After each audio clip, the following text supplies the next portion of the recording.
नमस्कार, मासिक राशिफल कार्यक्रम में आप सबका स्वागत है। आज इस वीडियो में मैं आपको वृश्चिक राशि के लिए सितंबर का महीना कैसा रहने वाला है उसकी संपूर्ण जानकारी दूंगा। राशिफल को शुरू करने से पहले आप सबको मैं एक बात बता देता हूं कि वृश्चिक राशि सितंबर के महीने की सबसे शुभ और सबसे भाग्यशाली और शानदार राशियों में से एक है। तो ये आपको मैं शुभ समाचार बता देता हूँ वृश्चिक राशि वालों को। चलिए अब आपको शुरू करते हैं राशिफल का कार्यक्रम। सूर्य की बात करते हैं। सबसे पहले सूर्य 17 सितंबर तक आपके दशम भाव में बैठे हुए हैं, शनि से दृष्ट है और राहु से दृष्ट है। शनि की सप्तम दृष्टि, राहु की पंचम दृष्टि है। और सूर्य का दशम भाव में बैठना बहुत दिग्बली होता है, यहाँ इनको दिशा बल प्राप्त होता है। दशम भाव राजनीति का क्षेत्र होता है, सूर्य इसके कारक ग्रह हैं।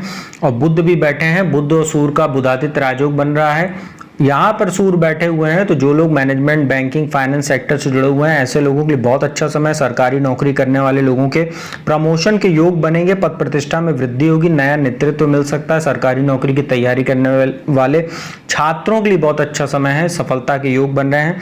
शनि चतुर्थ भाव में बैठे हैं। चतुर्थ भाव जनता का घर होता है और यहाँ से शनि की सीधी दृष्टि पड़ रही है। शनि और सूर्य का जो दृष्टि संबंध है जिसमें सूर्य से शनि को बल भी प्राप्त हो रहा है। सूर्य राजनीति के कारक है, शनि जनता के घर में बैठे हैं। ऐसे समय में जो भी लोग चुनाव लड़ने जा रहे हैं ऐसे लोगों की विजय निश्चित हो सकती है। जो भी आप पराक्रम और पुरुषार्थ दिखाएंगे राजनीति के क्षेत्र में तो आपको चुनाव में जीत सुनिश्चित हो सकती है। साथ ही कुछ लोग जो टिकट वगैरह पाना चाह रहे हैं चुनाव लड़ने के, उनको चुनाव का टिकट वगैरह भी बहुत आसानी से मिल सकता है वृश्चिक राशि वालों को। इसके बाद बात करते हैं सूर्य एकादश भाव में चले जाएंगे। यहाँ पर वो 17 सितंबर के बाद सूर्य और मंगल का पराक्रम योग बनेगा, ये और अच्छी स्थिति हो जाएगी। एकादश भाव में सूर्य का गोचर बहुत अच्छा माना जाता है, ऐसे में मंगल भी साथ में बैठे हैं। तो जो लोग इलेक्ट्रिकल इंजीनियरिंग वगैरह कर रहे हैं या इंजीनियरिंग वगैरह करके नौकरी की तलाश में ऐसे लोगों को नौकरी मिल सकती है। नाम या शाय में वृद्धि, विदेशों से शुभ समाचारों की प्राप्ति। यदि आपने बीटेक एमटेक करने के लिए विदेश जाना चाह रहे हैं, कोई अच्छे कॉलेज में यूनिवर्सिटी में एडमिशन लेना चाह रहे हैं तो ऐसे सभी छात्रों के लिए, ऐसे लोगों के लिए सूर्य मंगल का ये जो युति बनेगी एकादश भाव में बहुत अच्छी रहेगी। साथ ही सप्तम दृष्टि पंचम भाव पर रहेगी तो शिक्षा संतान में भी विशेष सफलता मिलेगी। संतान को शिक्षा के क्षेत्र में विशेष सफलता मिलेगी और आपको आय में ये लगातार वृद्धि सूर्य कराता रहेगा पूरे महीने। इसके बाद बुध की बात करते हैं। बुध जो है वो दशम भाव में बैठे हुए हैं और दशम भाव में बुध का गोचर अच्छा माना जाता है। यदि आप कंसल्टेंसी का काम करते हैं या आप वाणी संबंधित कोई काम करते हैं, जर्नलिज्म, मीडिया से जुड़े हुए हैं, स्क्रिप्ट राइटिंग का काम करते हैं, कंसल्टेंसी का कोई काम है आपका, ज्योतिष वगैरह का काम करते हैं या मैनेजमेंट, बैंकिंग, फाइनेंस सेक्टर से जुड़े हुए हैं, ऐसे लोगों के लिए बुध का दशम भाव में बैठना बहुत अच्छा होता है। शेयर मार्केट वगैरह से जुड़े हैं या ब्रोकरेज का काम करते हैं, बहुत अच्छा आपके लिए बुध का यहाँ गोचर रहने वाला है। साथ ही CA/CS की तैयारी वगैरह कर रहे हैं तो ऐसे छात्रों को भी विशेष सफलता के योग बन रहे हैं। इसके बाद शुक्र की बात करते हैं। शुक्र पूरे महीने दशम भाव में बैठे हैं। इसमें अच्छी बात ये रहेगी कि वो 4 सितंबर को मार्गी हो जाएंगे और शुक्र भाग्य स्थान में बैठे हैं। इनकी सीधी सप्तम दृष्टि यहाँ तीसरे भाव पर रहेगी, छोटे भाई बहन के घर पे और पराक्रम साहस के घर पे। तो भाग्य स्थान में शुक्र का बैठना अच्छा है। लंबी दूरी की यात्राओं के योग बनाएंगे, पिता के साथ संबंधों को अच्छा करेंगे, उनका स्वास्थ्य अच्छा करेंगे। साथ ही भाग्यवश आपको धन भी आता रहेगा, आपकी लाभदायक यात्राएं होंगी। और जो यहाँ पर दृष्टि डाल रहे हैं शुक्र, छोटे भाई बहनों से संबंध अच्छे करेंगे, मित्रों का सहयोग मिलेगा। इस गोचर के दौरान मित्र आपके काफी सहयोगी रहेंगे और पड़ोसियों से भी आपके संबंध अच्छे रहेंगे और आपका आत्मविश्वास भी शुक्र बढ़ाने में मदद करेंगे। इसके बाद बात करते हैं शनि की। शनि आपके चतुर्थ भाव में बैठे हैं। आपके ऊपर ढैया चल रही वृश्चिक राशि वालों को ये ध्यान रखना चाहिए। और शनि वक्री भी हैं चतुर्थ भाव में और इनकी जो दृष्टियां हैं, तीसरी दृष्टि जो है बृहस्पति राहु पर पड़ रही, सप्तम दृष्टि दशम भाव पर है और द्वादश भाव पर केतु पर इनकी जो है माफ कीजिएगा लग्न पर इनकी जो है 10वीं दृष्टि है। तो चतुर्थ भाव में शनि का बैठना कुछ मामलों में अच्छा है। आपके लिए भूमि, भवन, वाहन के योग बना रहे हैं। प्रॉपर्टी में इन्वेस्टमेंट करने के लिए अच्छा माहौल शनि बना रहे हैं।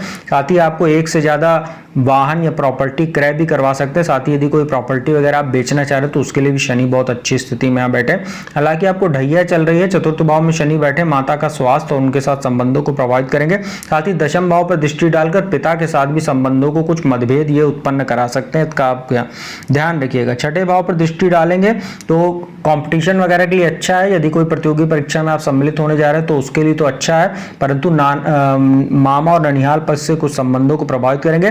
साथ ही कुछ आपको पैर में या कमर से लेकर पैर तक के हिस्से में कुछ समस्या भी दे सकते हैं, दर्द वगैरह, नसों में खिंचाव, और आपका पाचन भी प्रभावित करेंगे। वहां बृहस्पति राहु भी बैठे हैं छठे भाव में, तो इसका आप ध्यान रखिएगा। पेट संबंधित कुछ आपको बीमारी हो सकती है। साथ ही आपको सभी प्रकार के बुरे व्यसन जो होते हैं जैसे सिगरेट, शराब, तंबाकू, मादक पदार्थ, इन सब से दूरी बना के रखिए। अन्यथा शनि की जो नीच दृष्टि छठे भाव पर पड़ रही है, ये आपको जो है कैंसर जैसा रोग भी दे सकती है। इसके बाद दशम भाव पर दृष्टि पड़ेगी, ये आपके लिए अच्छा है। राजनीति के क्षेत्र से जुड़े हुए हैं तो अच्छा है, लॉ फील्ड से जुड़े हुए हैं तो अच्छा है, बीए एलएलबी वगैरह किया हुआ है या एलएलएम करना चाह रहे हैं, उसमें आपको शनि जो है लाभदायक सिद्ध होगा। पीसीएसजे वगैरह का एग्जाम देने जा रहे हैं या आप जुडिशरी से जुड़े हुए हैं तो आपके लिए बहुत अच्छा ही शनि का दृष्टि संबंध रहेगा। दशम भाव पर लग्न पर दृष्टि रहेगी, वहां पर शत्रु राशि बन रही है वृश्चिक राशि। साथ ही कालपुरुष की कुंडली में लग्न में शनि की नीच राशि बनती है, तो यहाँ पर वो थोड़ा सा भाग्य में अवरोध उत्पन्न करेंगे, कुछ कार्यों में जो है समस्या पैदा करेंगे। धैर्य की परीक्षा शनि लेते हैं जब भी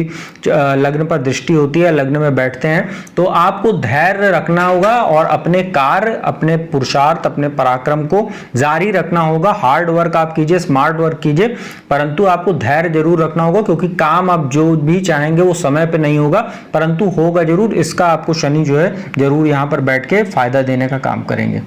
इसके बाद बृहस्पति राहु की बात करते हैं, वो छठे भाव में बैठे हुए हैं। इनकी दृष्टियां जो है वो यहाँ दशम भाव पर पड़ रही है, पंचम दृष्टि, सप्तम दृष्टि द्वादश भाव पर, दूसरे भाव पर नौवीं दृष्टि पड़ रही है। छठे भाव में राहु बृहस्पति का बैठना है, आपके पाचन को प्रभावित कर रहा है। साथ ही शत्रुओं में भी ये वृद्धि करेगा जो आपको मानसिक तनाव देने का कार्य करेंगे। साथ ही आपको कर्ज वगैरह लेने से भी बचना चाहिए, साथ ही किसी को उधार रुपया देने से बचना चाहिए, अन्यथा जो है आपका धन डूब जाएगा। और यदि आप वापस पैसा मांगने जाएंगे तो जो है कहीं ना कहीं वाद विवाद की स्थिति भी उत्पन्न होगी। दशम भाव पर दोनों की दृष्टि पड़ेगी तो कार्य क्षेत्र पर कुछ समस्या पैदा करेंगे, परंतु अब राहु कमजोर हो रहे हैं, पीछे की ओर जा रहे हैं और यहाँ बृहस्पति का बल बढ़ता जा रहा है, तो अब दशम भाव पर राहु का प्रभाव उतना नहीं पड़ेगा जितना बृहस्पति का रहेगा। तो कार्यस्थल पर अब आपके लिए जो राहु समस्या पैदा कर रहे थे पिछले दिनों, अब उसमें राहत आती दिखेगी, पद प्रतिष्ठा में वृद्धि के योग बनेंगे। द्वादश भाव पर भी जो दृष्टि पड़ेगी वहां केतु बैठे हैं, तो अब शत्रु भी आपके धीरे धीरे शांत होने लगेंगे। खर्चों पर भी बृहस्पति की दृष्टि लगाम लगाएगी, जो यात्राएं बेवजह की हो रही थी अब उसमें भी जो है अब आपको राहत मिलेगी और जो भी यात्राएं होंगी वो आपके लिए लाभदायक होंगी। दूसरे भाव पर दृष्टि पड़ेगी, वाणी दोष की समस्या जो आप पीड़ित थे पिछले दिनों, अब उसमें बृहस्पति राहत देंगे। परिवार का माहौल भी धीरे धीरे अब अच्छा होने लगेगा और ससुराल पक्ष से भी आपके संबंध अच्छे होने लगेंगे यदि आप विवाहित हैं तो, और यदि अविवाहित हो तो अब आपके लिए अच्छे अच्छे रिश्ते भी आने लगेंगे। इसके बाद बात करते हैं अंत में केतु की। केतु जो है वो द्वादश भाव में बैठे हुए हैं, जो इनकी दृष्टियां हैं वो जो है पंचम दृष्टि जो है वो शनि पर है, सप्तम दृष्टि बृहस्पति राहु पर, अष्टम भाव पर नौवीं दृष्टि। द्वादश में केतु बैठे हैं, ये मोक्षदायी ग्रह होते हैं। द्वादश में बैठ के व्यक्ति को आध्यात्मिक बनाते हैं। आप जो है तंत्र मंत्र, ज्योतिष या गुप्त विद्या या आध्यात्म में आपका जो है रुचि केतु काफी बढ़ाए हुए हैं और यहाँ पर दृष्टि डालेंगे शनि पर, तो थोड़ा माता के साथ संबंधों को, उनका स्वास्थ्य प्रभावित करेंगे और बेवजह की चीजों में आपको निवेश की ओर प्रेरित करेंगे, जिससे आपका धन वगैरह डूब सकता है। तो निवेश के समय आपको काफी सतर्क रहना है। छठे भाव पर दृष्टि रहेगी तो आपका पाचन प्रभावित करेंगे, शत्रुओं में वृद्धि करेंगे, खर्चों में वृद्धि करेंगे, मामा और ननिहाल पद से संबंधों को प्रभावित करेंगे, परंतु अब उतना आपको ये समस्या नहीं दे पाएंगे क्योंकि केतु अब काफी शुभ स्थिति में आ रहे हैं। वो एकादश भाव में धीरे धीरे जा रहे हो, 30 अक्टूबर को यहाँ आ जाएंगे, तो केतु का प्रभाव द्वादश भाव में बहुत हल्का हो चुका है। अष्टम भाव पर अभी भी दृष्टि उनकी रहेगी, तो थोड़ा बहुत आपको दुर्घटना से बचना चाहिए, गाड़ी वगैरह चलाते समय सावधानी बरतनी चाहिए और आपको परिवार में सामंजस्य बिठाकर चलना चाहिए, वरना ये दृष्टि संबंध जो अष्टम भाव पर है ये पिता के साथ भी संबंधों को प्रभावित करेगा और जो है कहीं ना कहीं पैतृक संपत्ति से जुड़ी चीजें हैं उसमें भी ये समस्या देने का काम कर सकता है। तो मित्रों ये था वृश्चिक राशि के लिए सितंबर का महीना कैसे रहने वाला है उसकी जानकारी मैंने दी। उपाय की बात कर लेते हैं। आपके राशिक स्वामी मंगल हैं, आप लोगों को हनुमान जी की पूजा उपासना करनी चाहिए। वैसे भी आपके ऊपर शनि की ढैया चल रही है, तो हनुमान चालीसा, बजरंग बाण, हनुमान अष्टक का पाठ आप लोग को हर मंगलवार और शनिवार को करना चाहिए। साथ ही आप लोगों को दशरथ कृत शनि स्तोत्र का भी पाठ करना चाहिए हर शनिवार को। मंगलवार को हनुमान जी के मंदिर जाइए, उनका पूजन दर्शन कीजिए, साथ ही बेसन के लड्डू उनको प्रसाद के रूप में अर्पित कीजिए और हर शनिवार को जो है पीपल के वृक्ष के नीचे जाकर संध्या काल में सरसों के तेल का दीपक जलाइए। अगर पीपल का वृक्ष आपको नहीं मिलता है तो घर में ही किसी गमले में शमी का पौधा लगाकर उसी के समक्ष जो है आप लोग नित्य प्रतिदिन या हर शनिवार को सरसों के तेल का दीपक या तिल के तेल का दीपक जलाएं तो आपके लिए बहुत अच्छा रहेगा। शनि की ढैया से आपको मुक्ति का काम करेगा। तो मित्रों, उम्मीद करता हूँ वीडियो आपको अच्छी लगी होगी। यदि वीडियो अच्छी लगी तो चैनल को सब्सक्राइब कर लीजिएगा, बगल में बेल आइकन का बटन उसको प्रेस कर लीजिएगा।